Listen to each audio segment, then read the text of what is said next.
राधे राधे दोस्तों, आइए श्री पुरुषोत्तम मास महात्म्य का 12वां अध्याय सुनते हैं।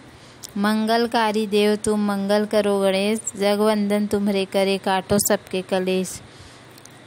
श्री पुरुषोत्तम व्रत का उपदेश। श्री कृष्ण जी बोले, हे राजन, शिव जी के जाते ही उस बाला का तेज नष्ट हो गया। इससे वह बहुत डर गई। उसकी ऊंची ऊंची श्वास चलने लगी और आंखों में आंसू गिरने लगे। उस तपस्विनी बालिका के हृदय में अग्नि सी जलने लगी और अंग प्रत्यंग में धड़कन सी होने लगी। सर्प जिस प्रकार बिल से निकलते चूहे को पकड़कर निगल जाता है, उसी प्रकार उस तपस्विनी बाला को बलवान काल ने अपने वश में कर लिया। उसी समय धार्मिक राजा द्रुपद यज्ञ की बहुत सी सामग्री एकत्र कर यज्ञ कर रहे थे।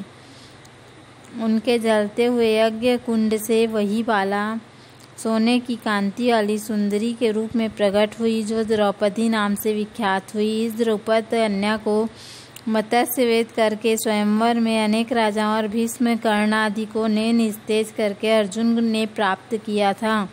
कानों में शूल के समान लगने वाले क्रूर वचन कहते हुए दुष्ट दुशासन ने जिसे चुटिया पकड़कर खींचा था, हे राजन, उस समय मैंने इसकी ओर ध्यान नहीं दिया था, क्योंकि इसने पुरुषोत्तम मास की अवहेलना की थी। किंतु जब उसने प्रेम से मुझे बारंबार पुकारा, हे गोविंद, हे दीनबंधु, दया के समुद्र, मैं इस दुष्ट दुशासन के हाथ में पड़ गई हूँ, तब मैं उसकी प्रार्थना सुनकर शीघ्र ही गरुड़ पर सवार होकर उस स्थान पर आया और उसे वस्त्रों से परिपूर्ण कर लज्जित होने से बचा लिया।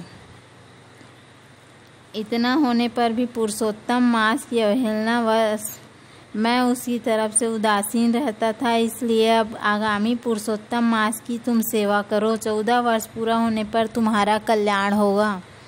भगवान श्री कृष्ण ने पांडवों को धीरज बंधाते हुए आगे कहा, हे पांडु पुत्र, इस द्रौपदी के बाल जिन्होंने खींचे या देखे हैं, मैं उस दुष्टों की स्त्रियों को कैसीन करूँगा।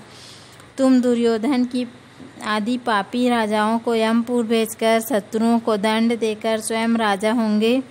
जो मेरे प्यारे भक्तों को दुख देते हैं, वह नित्य ही मुझे दुख देते हैं। मैं उस दुष्ट की और देखता भी नहीं, उसे यमराज दंड देते हैं। भगवान श्री कृष्ण ने इस प्रकार द्रौपदी एवं पांडवों को समझाया तो पांडव गदगद होकर बोले, हे जनार्दन, आप हमारे जीवन दाता हैं, हमारी रक्षा करें।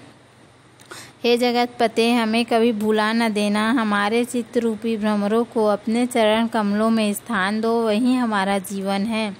आप ही हमारा आश्रय हैं। फिर भगवान श्री कृष्ण ने कहा कि अब हम द्वारिका जाएंगे। फिर पांडवों ने श्री कृष्ण भगवान को रथ में आदर से बैठाकर विदा किया। श्री भगवान ने प्रिय पुरुषोत्तम मास में मन लगाकर भगवान श्री कृष्ण के वचनों को याद कर अपने भाइयों तथा द्रौपदी से धर्मराज युधिष्ठिर ने कहा, पुरुषोत्तम मास की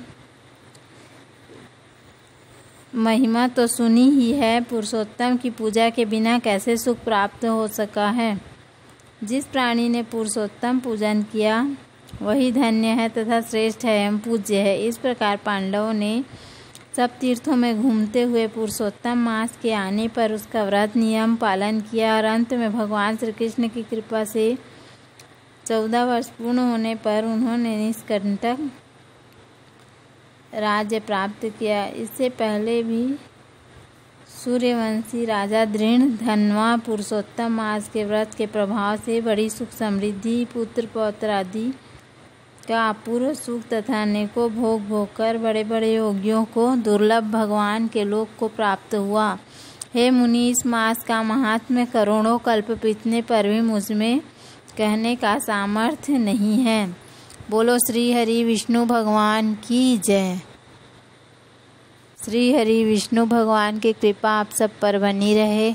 उम्मीद है आपको हमारा वीडियो पसंद आया होगा। यदि हमारा वीडियो पसंद आया तो वीडियो को लाइक करें, चैनल को सब्सक्राइब करें। धन्यवाद। राधे राधे।